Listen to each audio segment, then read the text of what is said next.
Então, boa noite a todos, sejam muito bem-vindos à nossa terça-feira do SUS. Toda terça-feira a gente vai ter essa aula gratuita aqui no Google Meet, certo? Certo? A não ser que tenha alguma outra programação de curso, ainda assim, quando caiu no dia que a gente fez curso de SOS Cenário, eu transferi para o sábado de manhã. Então, não deixei de fazer, né? É uma forma também de estar ajudando vocês com essas aulas gratuitas. Eu vou trazer a questão, vocês vão me dizer qual é o gabarito, e depois eu mostro a resposta em mapas mentais, né? Que é a metodologia que eu uso no processo de revisão, né? Nos intensivos de revisões. Então, já explico o conteúdo, já digo para vocês o que é que vocês precisam atentar, a gente vai conhecendo como é a OPNET, e aí a gente vai estar fazendo um cronograma, né? O Enari, a gente respirou ontem, mas hoje já estamos aqui firme e forte, inclusive alunos que fizeram o Enari já estão aqui hoje, porque vão tentar também a residência, e é isso, assim, eu costumo dizer e digo sempre que todo esforço vale a pena, né?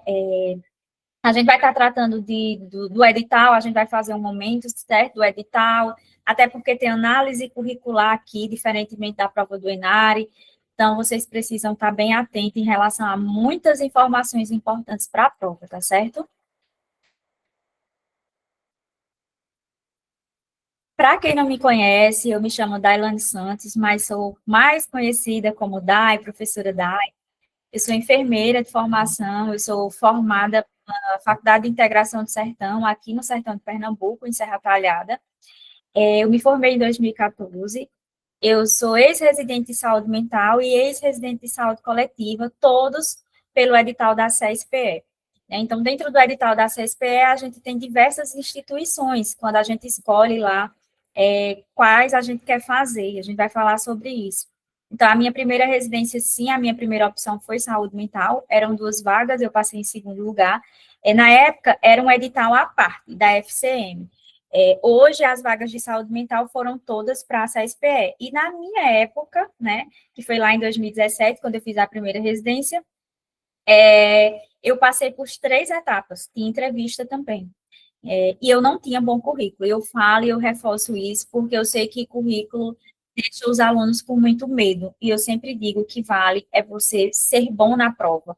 Do mesmo jeito, não adianta você ter 100 pontos de currículo. Se você for ruim na prova, você não passa, porque ele ajuda, mas ele não salva de tudo, né? Então, eu tinha ali em média de 45 de currículo, que era baixo, né?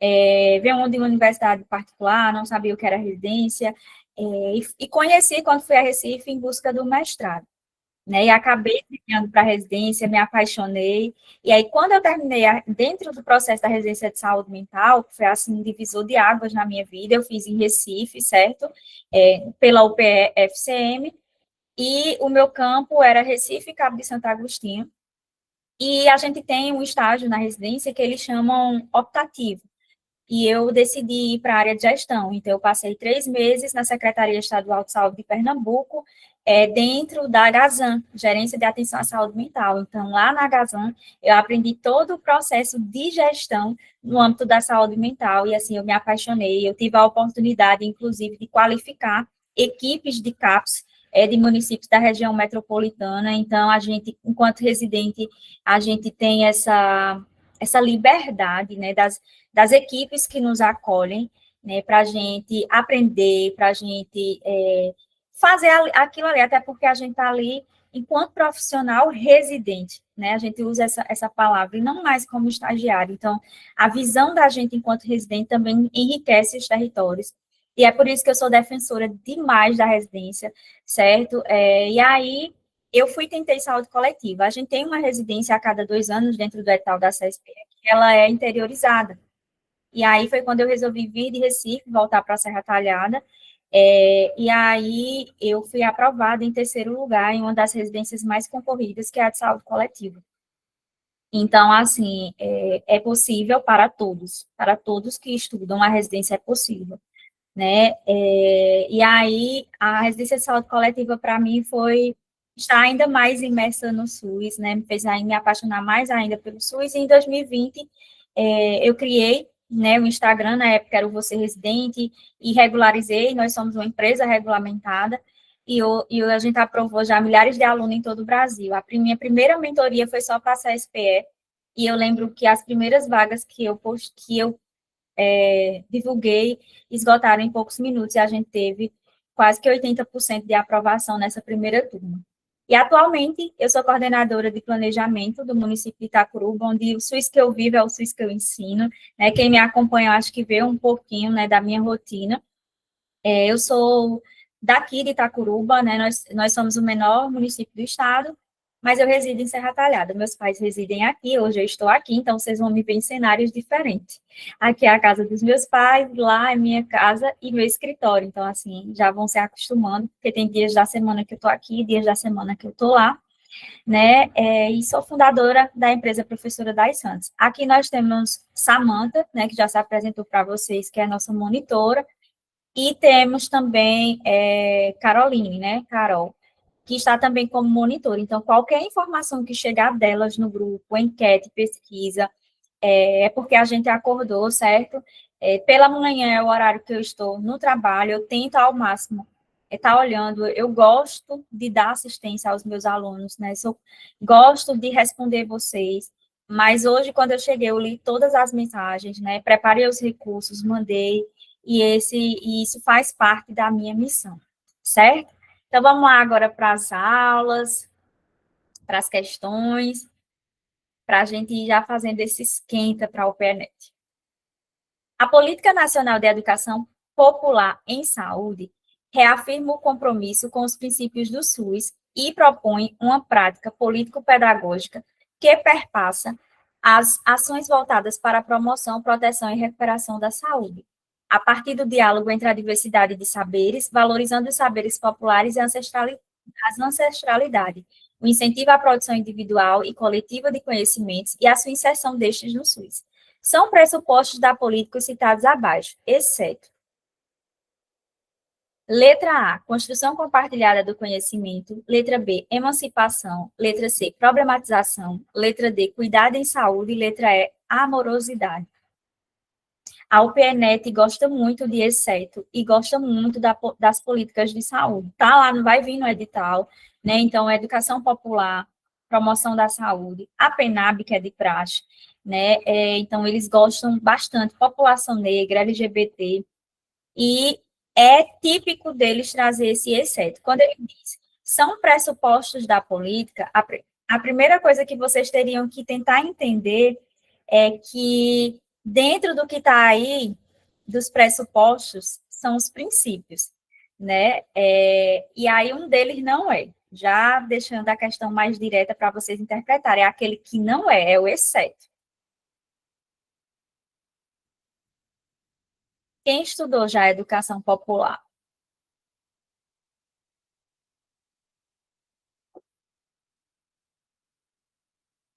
Ninguém arrisca, nem é A, nem é B. Ou é alguém que a Sara colocou aqui, letra E, é letra E. Cuidado em saúde. Então, vamos lá. Quais são os princípios, né, da política? O diálogo, a amorosidade, a problematização, a construção compartilhada do conhecimento, a emancipação, o compromisso com a construção do projeto democrático popular. Na verdade, aqui é letra D, cuidado em saúde, viu? Não sei por que eu enxerguei mas é D. E quais são os eixos estratégicos? Cuidado em saúde entraria como eixo estratégico lá da política, que seria cuidado em saúde, participação, controle social e gestão participativa, formação, comunicação e produção de conhecimento e intersetorialidade e diálogos multiculturais. É uma política, assim, minha gente, que quem não estudou tem que estudar, porque ela é muito cobrada, certo? Ela não cai no ENARE, mas é uma política que cai todo ano, não é Raíssa está aqui, não me deixa mentir, que já fez a prova. É isso mesmo. Que cai. E aí, o que foi que a UPNET fez? Ela não disse que ela são pressupostos, ela não disse, são princípios da política, etc. Então, você tinha que entender quais são os princípios, para você entender que ela estava pedindo princípio. Porque, de toda forma, construção compartilhada é princípio, emancipação é princípio, problematização é princípio, amorosidade é princípio, mas cuidado em saúde não é.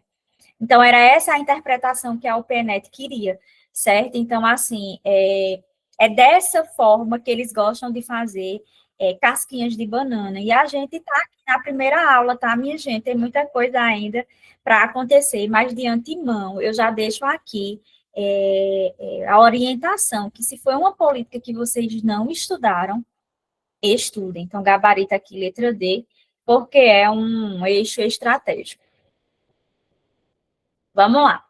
Considerado um marco na história das Conferências Nacionais de Saúde no Brasil, foi a primeira Conferência Nacional da Saúde aberta à sociedade. E suas propostas foram contempladas tanto no texto da Constituição como nas leis orgânicas de saúde. Assinale a alternativa que corresponde a essa Conferência Nacional de Saúde. Letra A, terceira, B, quarta, C, oitava, D, décima segunda. Miriam já colocou aqui letra C, Laís também, letra C. Muito bem. Falou em primeira conferência aberta à sociedade, com participação da sociedade. A gente está falando da 8ª Conferência Nacional de Saúde. É fácil, eles amam a 8ª Conferência Nacional de Saúde. Porém, Samanta, eles já cobraram a 5ª, a 6ª. Então, a gente não pode esquecer que a 8ª Conferência Nacional de Saúde foi a primeira com a participação popular. Foi o ganho que a gente teve. Porém, antes da 8ª existiram outras conferências e a UPNet já cobrou, certo? Então, relembrando, a 8ª Conferência Nacional de Saúde foi o marco da reforma sanitária brasileira, a primeira com a participação dos usuários. Foi aqui onde foi discutido o conceito ampliado de saúde, saúde como direito de cidadania e dever do Estado como temática, que foi lá institucionalizado na Constituição Federal de 1988, mobilização das bases da organização, deliberação e representação das conferências de saúde. E aí é o tema saúde como direito, reformulação do Sistema Nacional de Saúde e financiamento setorial. Se cair qualquer um desses três aqui como tema, tá correto, viu? Então, vamos lá. Muito bem. Essa aqui. Terceira questão. Sobre o artigo 13 da Lei Federal número 8.080/90, que versa sobre a articulação das políticas e programas de interesse para a saúde a cargo das comissões intersetoriais, analise os itens abaixo. Item 1, ciência e tecnologia. Item 2, saneamento e meio ambiente. Item 3, recursos humanos. Item 4, alimentação e nutrição. Item 5, saúde do trabalhador. São atividades em especial a cargo das comissões intersetoriais. Letra A, todos os itens. Letra B, apenas 4 itens. Letra C, apenas 3 itens. Letra D, apenas 2 itens. E letra E, apenas um item. Mais uma característica da prova da UPNet. Tá? Eles gostam de trazer isso. Apenas 4, apenas 3, apenas 2, apenas 1.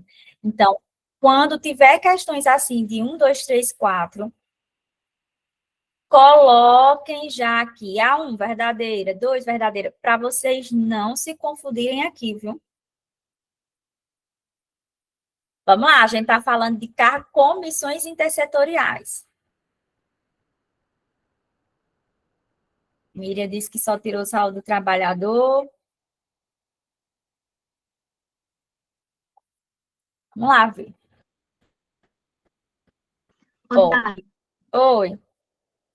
Essas comissões intersetoriais não são aquelas que são envolvidas as áreas não que não... Isso. Isso mesmo. A UPNet gosta de cobrar, minha gente, sim, está lá no artigo 13, alimentação e nutrição, saneamento e meio ambiente, vigilância sanitária e farmacoepidemiologia, recursos humanos, ciência e tecnologia e saúde do trabalhador. Saúde do trabalhador, sim, ó. Todos esses estão a cargo das comissões intersetoriais, viu, Miriam? Gabarito letra A.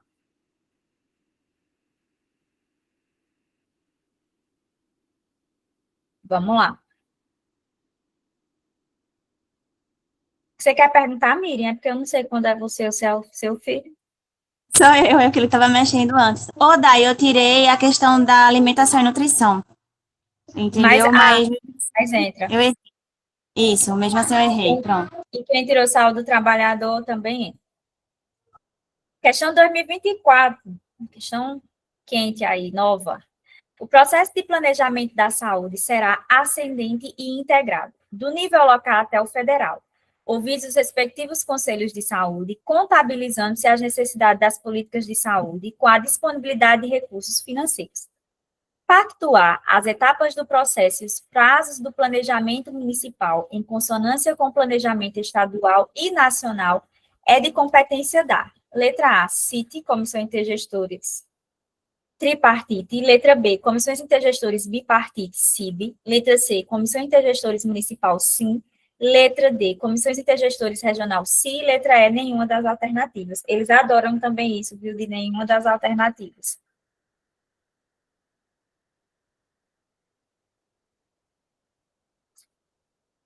Planejamento em saúde, a UPNet ama. E aí?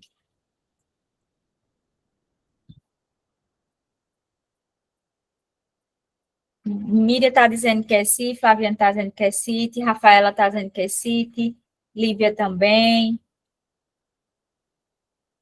A municipal não existe. Primeiro que conselho intergestores municipais não existe, minha gente. A gente só tem CIT, CIB e CI.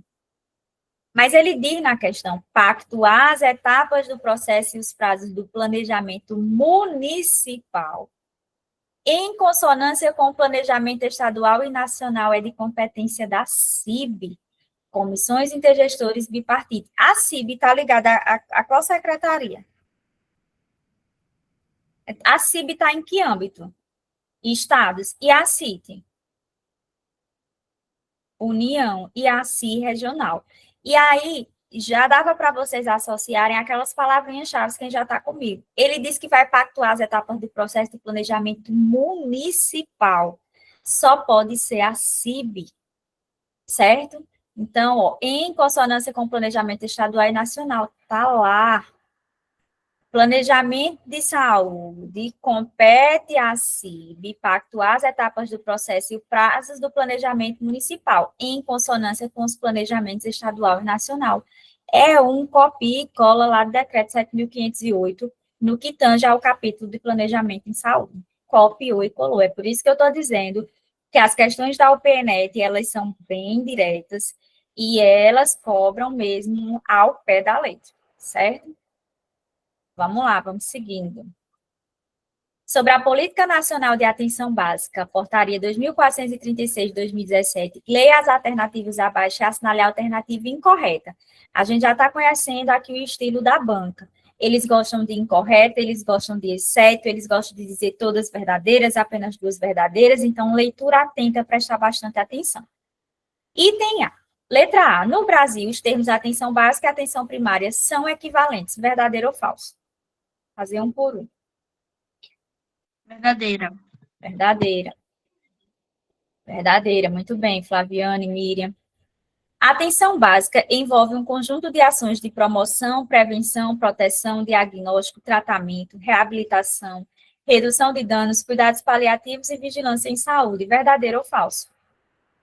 Miriam botou aqui verdade, Larissa também, tá? Verdadeiro. Então, nem é A, nem é B. Letra C. As equipes de consultório na rua realizam suas atividades de forma itinerante, desenvolvendo ações na rua, em instâncias específicas, na unidade imóvel e também nas instalações da UBS. Verdadeiro ou falso? Verdadeiro, Lívia, muito bem. Letra D. O gerente de atenção básica é um profissional preferencialmente de nível superior, com experiência na atenção básica, podendo ser um profissional integrante das equipes vinculadas à UBS. Verdadeiro ou falso? Falsa. Falsa. Ele não deve ser, não pode ser isso, um profissional integrante aí vinculado à UBS. Mas vamos conferir a letra E. É atribuição comum do ACS e ACE orientar a comunidade sobre sintomas, riscos e agentes transmissores de doenças e medidas de prevenção individual e coletiva. E aí está verdadeiro. Então, cuidado com questões como essa, muito bem, Eliane, porque ele colocou tudo certo até aqui, mas podendo ser um profissional integrante das equipes vinculadas, não pode. certo? Então, uma questão de PNAB que ele misturou diversos pontos da PNAB para vocês analisarem, pedindo a incorreta. Muito bem. Então, gerente de atenção básica deve ser um profissional qualificado, preferencialmente, tá? De nível superior, não esqueci a palavra preferencialmente, não deve ser integrante das equipes vinculadas à unidade básica de saúde. Falou em gerente de atenção básica, vocês vão lembrar de planejamento. O gerente, ele veio, porque antes a enfermeira da unidade era que ficava com tudo, as atividades gerenciais, o processo de gestão, planejamento. Então, em alguns locais a gente já tem esse gerente de atenção básica, que falou nele, vocês vão lembrar de planejamento e de processo de trabalho, essas duas palavrinhas-chave. Então, esses são pontos que a UPNet ama cobrar, ama mesmo, em relação a gerente de atenção básica. Muito bem, gabarito letra D. Sexta questão. Segundo a portaria número 1996, de 20 de agosto de 2007, a educação permanente em saúde deve considerar as alternativas abaixo. De novo, minha gente, exceto. Letra A, as especificidades regionais, verdadeiro ou falso?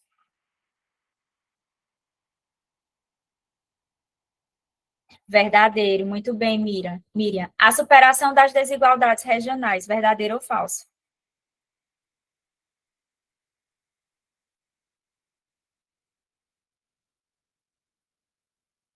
Verdadeiro, verdadeiro. As necessidades de formação e desenvolvimento para o trabalho em saúde, verdadeiro ou falso, nascer? Verdadeiro. Letra D, a quantidade de trabalhadores sem formação em saúde coletiva.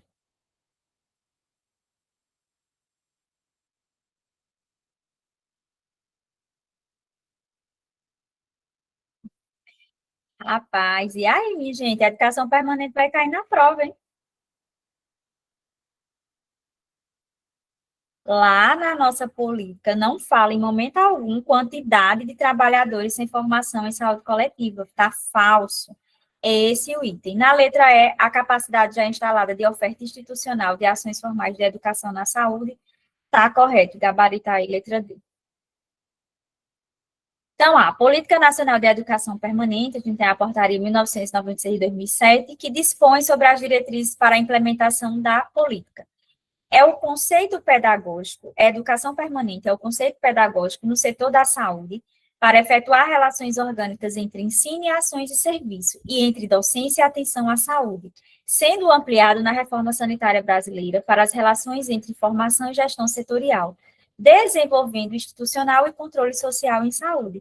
E ele vem a dizer que a política deve considerar as especificidades regionais, a superação das desigualdades regionais, as necessidades de formação e desenvolvimento para o trabalho em saúde e a capacidade já instalada de oferta institucional, que foi que a UPNet fez. Copiou e colou todos esses pontos aqui e perguntou lá qual era que estava errada. Então, por isso que eu estou dizendo, reforçando mais uma vez, é a política, é a lei, é tudo copia e cola. E aí lembrar que a condução dessa política, ela se dá pelo Colegiado de Gestão Regional, com a participação das CIEs, que são as Comissões Permanentes de Integração de Ensino e Serviço. Muito bem, vamos lá, Miriam.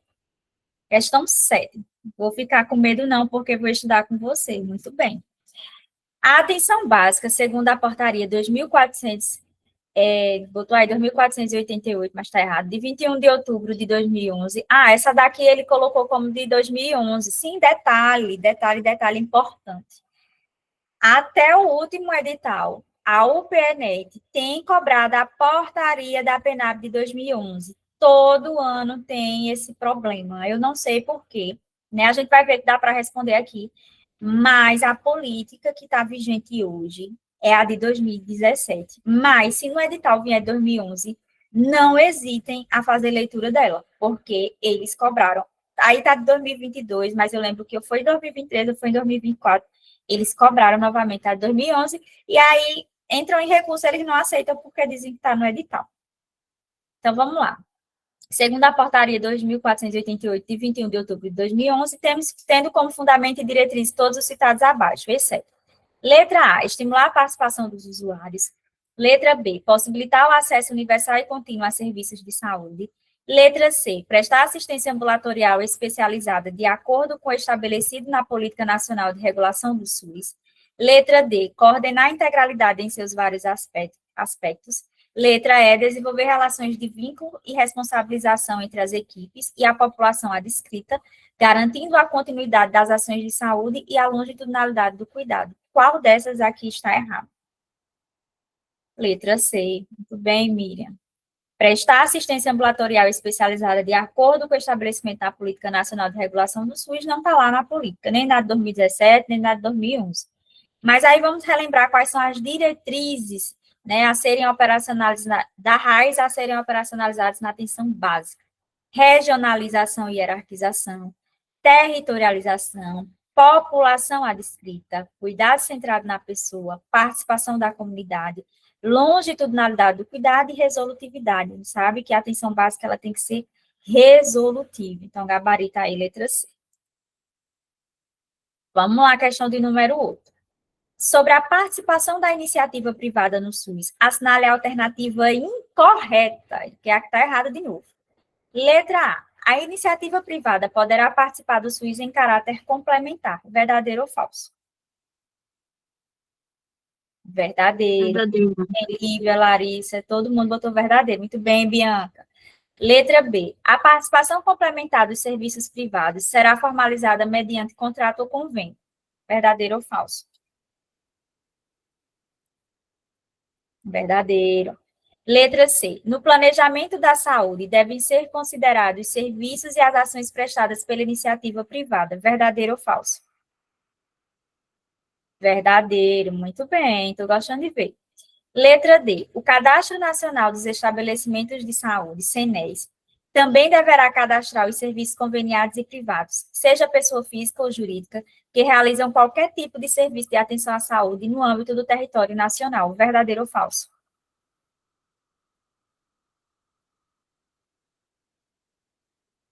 Falso. Falso, falso, falso. Não, verdadeiro. Ei, verdadeiro, viu? Vocês estão botando falso aí, mas é verdadeiro.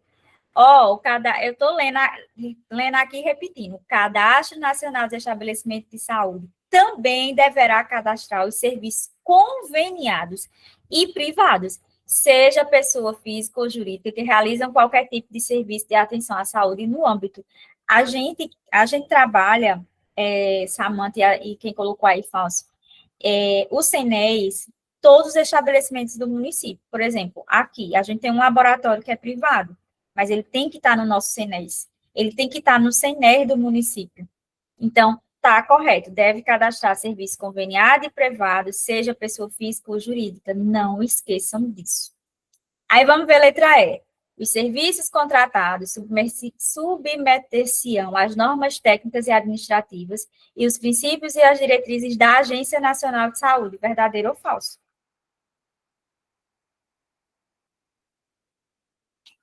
Esse agência falso não foi daí. Foi. É errado por conta da Agência Nacional de Saúde, isso. Aí, ó, era uma questão, minha gente, que eu sei que nem todo mundo sabe isso do CNES, a gente não estuda isso diretamente, em nenhuma política, eu falo isso porque eu trabalho com o CNES aqui na prática. Mas, uma questão como essa, que vocês ficassem em dúvida entre D e E, minha gente, qual é a que tá na cara aí que tá errada? Letra E. A letra E. Então, vamos lá revisar. A participação da iniciativa complementar, ela vai se dar quando o serviço do SUS ele foi insuficiente. Então, para garantir aí a cobertura assistencial à população de uma determinada área, o SUS ele pode recorrer aos serviços ofertados pela iniciativa privada, e aí será formalizado mediante contrato ou convênio, e lembrar que vai ser observada as normas de direito público, a UPNET e outras bancas gostam de cobrar de direito privado. As entidades filantrópicas e as sem fins lucrativos, elas terão preferência para participar. E aí, ó, os serviços contratados, ó, copia e cola, submeter-se-ão às normas técnicas e administrativas e aos princípios e diretrizes do SUS, mantido o equilíbrio financeiro e econômico do contrato. Não tem nada de Agência Nacional de Saúde, então prestem bastante atenção. Vamos lá para a nossa penúltima questão. Segundo o decreto 7.508 de 2011, assinale a alternativa correta. Letra A. Os serviços de atenção hospitalar e os ambulatoriais especializados, entre outros de menor complexidade e maior densidade tecnológica, serão referenciados pelas portas de entrada. Letra B. Errado. Letra B. A população indígena e a situação de rua contará com regramentos diferenciados de acesso, compatíveis com suas especificidades e com a necessidade de assistência integral à sua saúde, de acordo com as disposições do Ministério da Saúde. Letra C. No planejamento da saúde devem ser considerados serviços públicos e somente os serviços privados que atuam de forma complementar ao SUS. Letra D. O mapa da saúde consiste numa etapa de planejamento, contribuindo para a identificação de municípios, redes de comunicação e infraestrutura de transportes compartilhados, dentre outros elementos. Letra E. O planejamento da saúde em âmbito estadual deve ser realizado de maneira regionalizada, a partir das necessidades dos municípios, considerando os estabelecimentos de meta de saúde.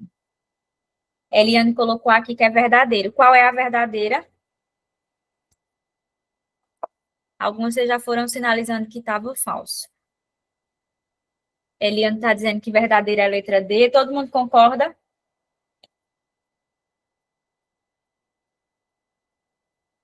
Bora, a gente viu. Miriam disse que não. Qual é, Miriam, então? A D está falsa. Qual é o gabarito, então? Letra E, muito bem. Mas a gente vai aqui revisar. O planejamento de saúde deve considerar os serviços e ações prestadas pela iniciativa privada, seja ela de forma complementar ou não ao SUS, os quais deverão compor os mapas da saúde regional, estadual e nacional. O mapa da saúde ele vai orientar o planejamento integrado dos entes federativos, contribuindo para o estabelecimento de metas de saúde. E o mapa da saúde ele será utilizado na identificação das necessidades de saúde. Então, ele diz aqui, ó, o planejamento de saúde no âmbito estadual deve ser realizado de maneira regionalizada, a partir das necessidades dos municípios, considerando o estabelecimento de metas de saúde. Gabarita aí, letra E. Tudo bem, vamos lá, questão de PNH. Baseada na Política Nacional de Humanização, PNH, a proposta de fazer uma discussão compartilhada do projeto arquitetônico das reformas e do uso dos espaços, de acordo com as necessidades de usuários e trabalhadores de cada serviço para melhorar o trabalho em saúde, está relacionada à seguinte diretriz da PNH. Letra A, defesa dos direitos dos usuários. Letra B, autonomia dos sujeitos. Letra C, gestão participativa. Letra D, acolhimento. Letra E, ambiência. Lívia já colocou aqui letra E. E Miriam também. Muito bem. Falou em projeto arquitetônico. Falou em uso de espaços. A gente está falando de ambiência. Então, a ambiência vai criar esses espaços saudáveis, acolhedores e confortáveis, que respeitem a privacidade e propiciem mudanças no processo de trabalho. E aí vai ser confortável tanto para o usuário como para o profissional. São lugares de encontro aí entre as pessoas. A ambiência é muito cobrado em prova, assim como também eles gostam de trabalhar dentro de PNH a questão da clínica ampliada, certo? Então, depois do sucesso do SOS Cenário, onde acertamos tudo que foi cobrado, vem aí o SOS CSPE. Se você vai encarar a residência de Pernambuco, a prova de Pernambuco, se prepare, vai ser mais uma jornada intensa e focada nos principais temas cobrados. Eu já venho acompanhando a UPNet há anos e sei exatamente o que mais cai. Então, se você quer estar entre os primeiros a garantir a vaga, fique de olho no nosso grupo de estudos. As novidades do SOS estão chegando. De antemão, já adianto para quem está aqui, que a gente o curso ele custa R$ 289, mas os 15 primeiros que garantirem vão ter R$ 100 de desconto, vai ser R$ 189, certo? Apenas para os 15 primeiros, depois ele volta para o valor normal, mas a gente vai estar enviando todo o cronograma, como é que vai funcionar para todos. Então, assim, é ficar no grupo, é ficar atento. Para quem entrou hoje no grupo, minha gente, o grupo, ele todo dia ele é ativo. Eu sei que está tendo muitas conversas lá por hora, porque eu entendo a ansiedade de vocês do Enare, está naquele processo, de recursos, né? Eu já enviei também, ajudo nesse processo. mas a gente vai tentar focar, principalmente a partir da manhã, ao máximo. Eu vou corrigir as questões que eu mandei lá, eu sempre corrijo em áudio, todo dia eu mando lá 4 ou 5 questões, certo? Para a gente trabalhar focado na CSPE. Então, a gente se encontra na próxima terça-feira, a gente vai ter live, a gente vai ter muita novidade ainda. O curso vale para outras provas da SES? Vale sim, Laís. Porque quando se trata de legislação do SUS, então a gente vai trabalhar nesse SUS, eu gosto de dividir assim, SUS, que é essa parte mais introdutória, as políticas de saúde, né, que é cobrada pela UPNET, que cai muito em concurso, e epidemiologia, minha gente, porque a epidemiologia cai. Então, o formato que vocês viram aqui, as meninas podem até falar um pouquinho a experiência delas, a nossa aula é toda em mapa, é focada, é um intensivo mesmo. E aí funciona o intensivo hoje. Hoje a gente viu, por exemplo, Lei 8080. Amanhã eu libero um formulário no Forms para vocês com 20 questões da UPNET, só de Lei 8080. Então, a cada dia que a gente tiver encontro, no outro dia tem um simulado, certo? De 20 questões. E aí pelo Forms, eu consigo ver o que vocês estão errando mais, e no início da outra aula, a gente começa a trabalhar o que vocês tiveram mais dificuldade em relação ao Forms. Sempre aqui pelo Google Meet, fica gravado, o acesso é por 3 meses, certo? O material também é enviado, a gente vai fazer um grupo só do SOS CSPE, vocês têm, assim, total assistência minha, principalmente na questão de inscrição, né, de estratégia, de que se inscrever, de dúvidas do edital, de análise curricular. Quem é meu aluno CSPE, foi residente, sabe que eu dou essa assistência. Então, quem tiver no curso, né, vai ter ainda mais a minha assistência, fora as meninas da monitoria que vão estar comigo. Tá, a gente vai estar prontos para ajudar vocês. A gente vai estar liberando a data em breve das inscrições, então já se preparem, já se organizem, para garantir aí nas primeiras vagas com esses R$ 100 de desconto, assim, e o curso, eu posso dizer a vocês que é ouro, ouro mesmo, tá certo? Então, agradeço a presença de todos aqui, firmes, vocês mal saíram de uma prova, já estão aqui firmes em outra, e pode ter certeza que vai dar tudo certo. De nada, Bianca, obrigada a vocês, boa noite, minha gente, obrigada. Obrigadão. Obrigada pelo retorno, minha gente. Obrigada pelo feedback. Gratidão. Beijo, Dai. Beijo.